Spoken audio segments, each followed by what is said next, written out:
मेरी राय ये है कि number one,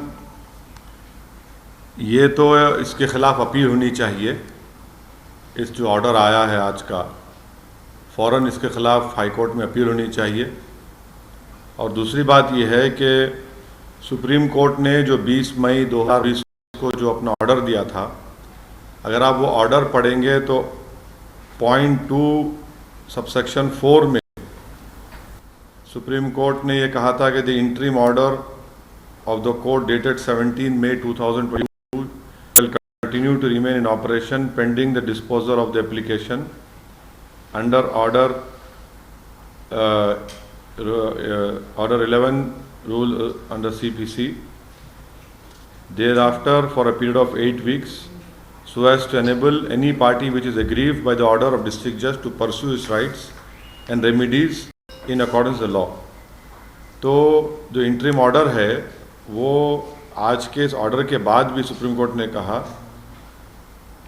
shell continue to remain in operation pending disposal application. तो 8 हफ्ते का टाइम है, 8 हफ्ते का, इसके ऊपर 8 वीक्स का सुप्रीम कोर्ट ने अपने ऑर्डर में कहा था कि 8 हफ्ते का टाइम है। तो 8 हफ्ते के अंदर सुप्रीम कोर्ट का उस पर है। और मैं उम्मीद करता हूं कि इंतज़ामिया कमेटी इस फैसले के ख़िलाफ़ वो अपील करेंगे हाई कोर्ट में। फ्रीज तो है और 7-11 का ऑर्डर को उन्होंने आज एडिशनल डिस्ट्रिक्ट जज ने कहा है। मेरा मानना यह है कि ये जो आज ऑर्डर आया है इससे देश में अब बहुत से चीज़ें शुरू हो जाएंगी। हर कोई जाकर ये कहेगा कि नहीं नहीं, 15 अगस्त 1947 से पहले से हम यहाँ पर थे, तो फिर 1991 का जो places of religious worship act है वो तो उसका मकसद ही फेल हो जाता है। क्योंकि 91 का एक्ट इसलिए बनाया गया था ताकि इस तरह के कॉन्फ्लिक्ट जो है वो हमेशा के लिए ख़त्म हो जाए। मगर आज के ऑर्डर के बाद ऐसा लगता है कि फिर अब ये लिटिगेशन शुरू हो जाएगा इन तमाम इश्यूज़ के ऊपर, और हम दोबारा 80 और 90 के दहे में वापस जा रहे हैं। फिर इससे अगर खुदा ना खास्ता अगर हम 80 और 90 के दहे में वापस चले जाएंगे तो ये हर जगह पर एक डिस्टेबलाइजिंग इफेक्ट पैदा हो जाएगा। तो ये हम तो उम्मीद कर रहे थे कि कोर्ट इस तरह के इश्यूज़ को, जैसे अंग्रेजी में कहते हैं कि they will nip it in its bud, मगर अब लगता है कि इस तरह का लिटिगेशन अगर आगे बढ़ेगा तो फिर ये उसी रास्ते पर जा रहा है जो बाबरी मस्जिद का लीगल इशू गया था। अब आप बोलेंगे नहीं नहीं, टाइटल नहीं है, वहाँ पर ऐसा करने की इजाज़त दी जाए। अरे भाई फिर कैसा होगा ये? अच्छा, और आप इस बात को समझिए कि ये जो नरेंद्र मोदी भारत के प्रधानमंत्री ने जो बड़ी मंदिर का इनॉग्रेशन किया था ना अभी 1.5 साल पहले, क्या आप लोगों को मालूम है कि प्लॉट नंबर 93-94 एक्सचेंज किया गया मुसलमानों से? आप अयोध्या की बात कर रहे हैं? नहीं, इसकी बात कर रहा हूं मैं, इसी काशी की मंदिर की बात कर रहा हूं। प्लॉट नंबर 93-94 को मुसलमानों से एक्सचेंज किया गया। एक प्लॉट लेकर दूसरा घर दिया गया। तो जब एक्सचेंज होता है तो मालिक से होता है ना, मालिक से एक्सचेंज कर रहे हैं और आप आज ही ऑर्डर आ रहा है। ये जो प्रधानमंत्री ने जो इनॉग्रेशन किया, जो पूरे उसको बताया कि मॉडर्नाइज किया गया, उसको क्या बनाया गया, एक्सचेंज हुआ है प्रॉपर्टी का। अब इसको क्या, और उसके एक्सचेंज के रजिस्टर्ड डॉक्यूमेंट्स हैं, रजिस्टर्ड डॉक्यूमेंट्स हैं। आप बोल रहे हैं कि ये बात कैसे कहते हैं फिर आप?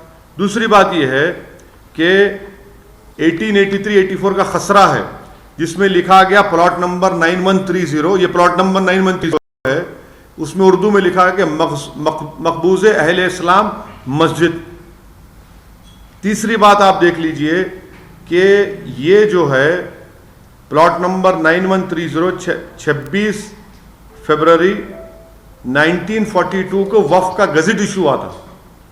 1942 को 1942 26 फरवरी वक्फ गजट इशू हुआ था कि ये मस्जिद वक्फ है। दूसरा एक केस हुआ 1936 का जिसका दीन मोहम्मद वर्सेस स्टेट, 1937 में जजमेंट आया। जजमेंट में कहा गया कि मस्जिद के नीचे की जमीन, घर नॉर्थ और साउथ पे पूरा वक्फ है। अब इससे बड़ा आपको मैं 3 सबूतें दे रहा हूं। फिर ऊपर से 91 का एक्ट है। अगर कोई ये कहेगा कि भाई पहले मेरा कब्जा था, तो फिर 91 का एक्ट के माने क्या है? आप तमाम जिम्मेदार हैं। माने जितने यहां पर जर्नलिस्ट बैठे हैं, जो जब बाबरी मस्जिद का जजमेंट आया था, उन आप तमाम गवाह हैं। मैंने कहा था कि देखिए ये जजमेंट बाबरी मस्जिद का आया है, अब और मुश्किलात पैदा हो जाएंगी, क्योंकि फेथ के ऊपर जजमेंट दिया गया था।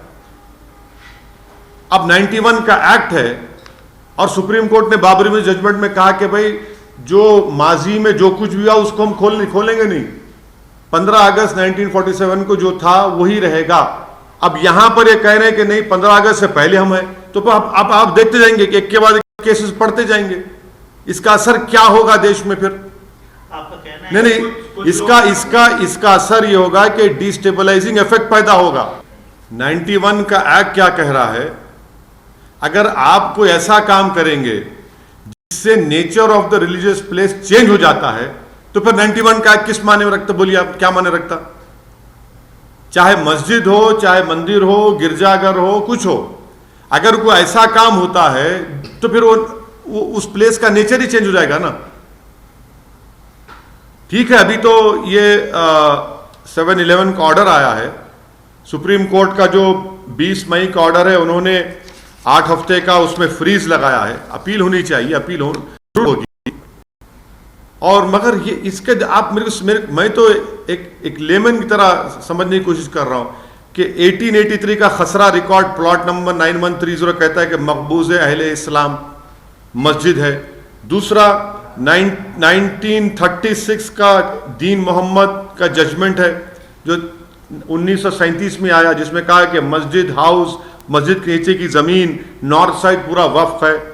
तीसरा 1942 का वक्फ, 26 जनवरी 1942 का, जिसमें कहा गया कि ये वक्फ है। चौथा ये है कि ये जो एक्सपेंशन हुआ काशी मंदिर का, उसमें आपने मुसलमानों से एक प्लॉट एक्सचेंज किया, आपने एक प्लॉट लिया मुसलमानों से और आपने एक प्लॉट दिया है और रजिस्टर्ड डॉक्यूमेंट से उसके। फिर 91 का एक्ट है